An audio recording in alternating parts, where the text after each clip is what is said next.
میں ہوں سحر بلوچ اور آپ سن رہے ہیں BBC اردو کی پوڈ کاسٹ۔ 14 اگست کے موقع پر BBC نے 73 برس پہلے کے واقعات آپ تک پہنچانے کے بارے میں سوچا ہے۔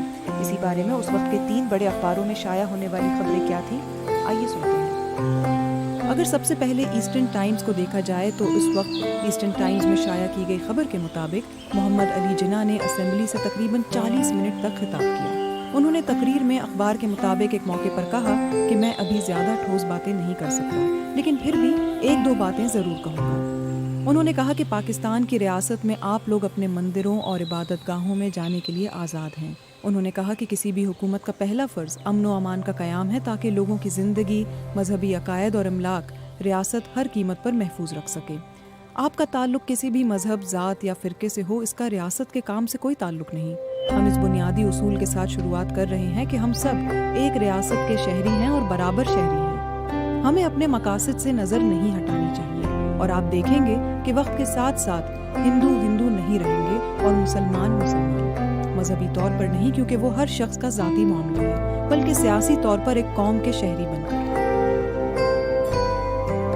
ہندوستان ٹائمز کی اگر خبر کو دیکھا جائے تو اس میں کشمیر کے ریفرینڈم کے حوالے سے بات کی گئی تھی۔ خبر رساں ایجنسی UPI کے مطابق اسے قابل اعتبار ذرائع سے معلوم ہوا ہے کہ کشمیر میں مہاراجہ ریاست کے انڈیا یا پاکستان کا حصہ بننے کے بارے میں فیصلے کے لیے ریفرینڈم کروانے پر غور کر رہے ہیں۔ شری نگر سے نامہ نگار نے بتایا کہ گاندھی جی کے کشمیر کے حالیہ دورے اور ان کے بیان نے کشمیری سیاست میں ہلچل مچا دی ہے۔ گاندھی کی طرف سے ریاست کے مستقبل کے بارے میں بات کرتے ہوئے عوامی رائے کی اصطلاح کے استعمال نے شمال مغربی سرحدی صوبے جیسی صورتحال پیدا کر دی ہے۔ سرکاری حلقوں کی طرف سے کشمیر کی ریاست کے مستقبل کے بارے میں کوئی اشارہ نہیں مل رہا، لیکن خیال ہے کہ کشمیر 15 اگست کو آزادی کا اعلان کر دے، جیسا کہ گاندھی جی کے مطابق وہ اس تاریخ کو کر سکتا ہے۔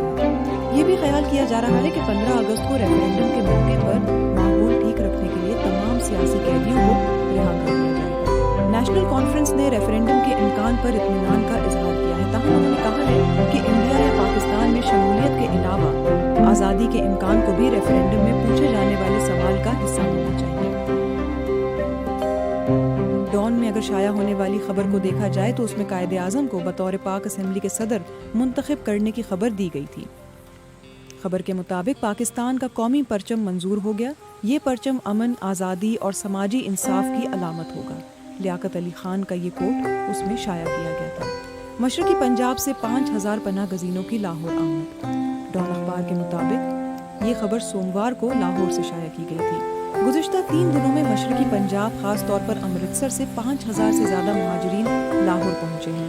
پنجاب میں مسلم لیگ نے لاہور کے مختلف نواحی علاقوں میں درجن سے زیادہ خصوصی کیمپ بنائے ہیں۔ ان میں سے ایک کیمپ والٹن ٹریننگ سکول میں قائم ہے۔ اس کیمپ میں 20,000 سے زائد افراد کے لیے بندوبست کیا گیا ہے۔ مسلم لیگ ریلیف کمیٹی کی سرپرستی میں لاہور میں امدادی فنڈ بھی شروع کیے گئے ہیں۔ اس کے علاوہ بہت سے طبی ماہرین نے مہاجرین کے لیے اپنی خدمات رضاکارانہ طور پر پیش کی ہیں۔ دوسری جانب کلکتہ کی صورتحال کے حوالے سے بھی خبر شائع کی گئی تھی، یہ بھی سوموار کو لگی تھی۔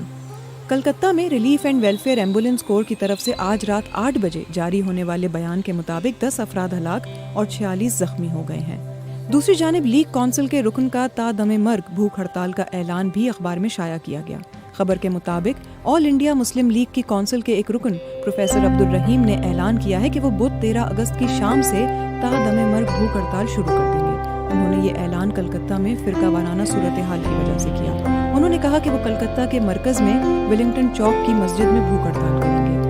پروفیسر عبدالرحیم کا کہنا تھا کہ تمام پارٹیوں کے رہنماؤں کی اپیلوں کے باوجود شہر میں فرقہ وارانہ وارداتیں جاری ہیں اور اس صورتحال سے آزادی کی تقریبات متاثر ہو سکتی ہیں اور انڈیا اور پاکستان کا نام دنیا میں بدنام ہوگا۔